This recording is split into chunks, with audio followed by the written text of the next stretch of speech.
नमस्कार दोस्तों। मैं आज एक ज़रूरी बात करने आया हूँ आप लोगों के सामने। एक्चुअली ये जो विदेशी कंपनियाँ हैं, ये इंडियन ग्राहक को बेवकूफ़ समझ रही हैं। बेवकूफ़ समझते हुए लोगों को काट रही है। मैंने आज से होंडा टू व्हीलर का एक होंडा साइन के नाम से जो बाइक आती है 125 एसपी 125 मैंने खरीदी आज से 2 साल पहले। और उसको लेकर के मैं 50-100 किलोमीटर के एरिया में गया। जा रहा था, एक दिन रास्ते में एक बड़ा खड्डा आया, पीछे का जो रिम है वो बैंड हो गया। वो जो बैंड हुआ, मैं उसे लेकर के एजेंसी पे गया जहाँ से मैंने बाइक खरीदी थी। उन्होंने मना कर दिया, बोले ये हम या तो आप इंश्योरेंस क्लेम कर लीजिए, ये कंपनी की मैन्युफैक्चरिंग फॉल्ट या कंपनी की एक्सचेंज वारंटी में नहीं आता है। मतलब आप यूँ समझिए कि इंसान के दो पैर होते हैं, अगर एक पैर ही कट जाए या वो काम ना करे तो मेरे ख्याल से आदमी बेकार हो जाता है। इसी तरह टू व्हीलर का अगर एक रिम के ऊपर पूरी बाइक खड़ी होती है, अगर रिम बैंड हो रहा है, रिम खराब हो रहा है और उसकी कंपनी ये मानने को तैयार नहीं है कि ये मैन्युफैक्चरिंग फॉल्ट है या इतना हल्का सामान लगाया गया है कि वो बैंड हो जा रहा है, चलिए छोड़ देते हैं। मैंने वो अपने पैसे से बाहर लोकल मार्केट से ख़रीदा और लगाया। एजेंसी में मैंने रेट पता किया तो 5,000 प्लस रेट बता रहे थे रिम का, रियर रिम। और बाहर वही ream, original same ream, market में 2400 कुछ रुपए का मुझे मिला, यानी 50% कम। वो भी छोड़ दीजिए, कोई बात नहीं, मैंने तो बदलवा लिया। लेकिन आप यूँ देखिए कि एक हिंदुस्तान, गरीब इंसान, मेरे जैसा आदमी जो अपने मकान का, अपने घर का पलस्तर ना करवा करके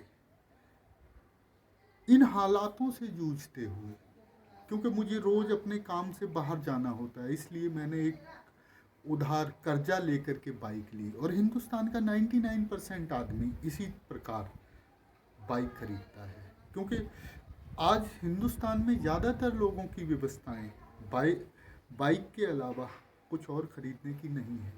कार वही लोग अफोर्ड कर सकते हैं जिनके पास पैसा है। होंडा कंपनी की सर्विस बहुत ज़्यादा बेकार है, बहुत ज़्यादा बेकार। ये नई गाड़ी है बताइए आप, और इसका रिम बैंड हो गया और कंपनी ने रिम को बदलने से मना कर दिया। कंपनी बोलती है कि यह गाड़ी अब ये जो रिम है ये वारंटी में नहीं आता है। रिम जैसी चीज़ भी अगर वारंटी में नहीं आएगी तो होंडा फिर किस लिए ये सब कर रही है।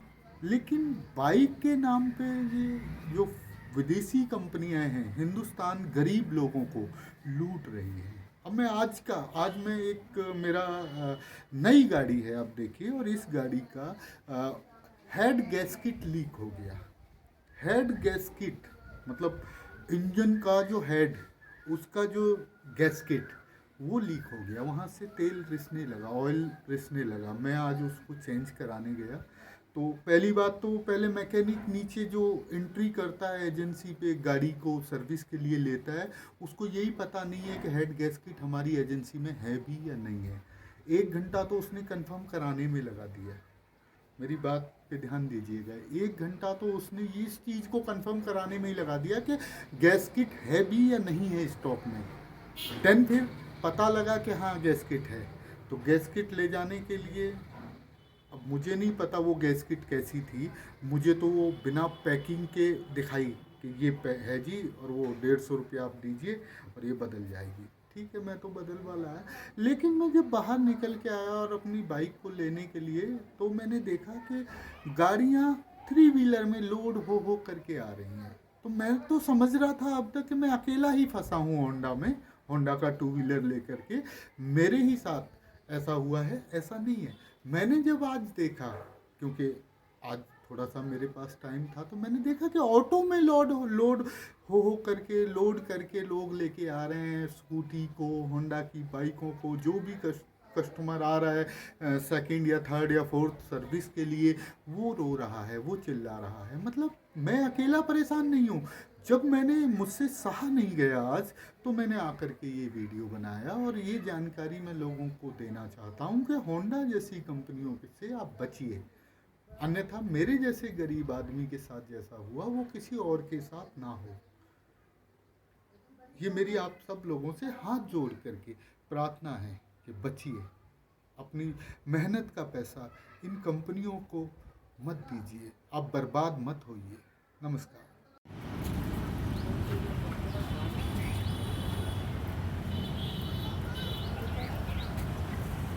बहुत बुरा हाल है भाई, होंडा की गाड़ियों का बड़ा बुरा हाल है। इनको लोड हो क्या अभी, लोड हो के चल रही है, इतना बुरा हाल है इनका।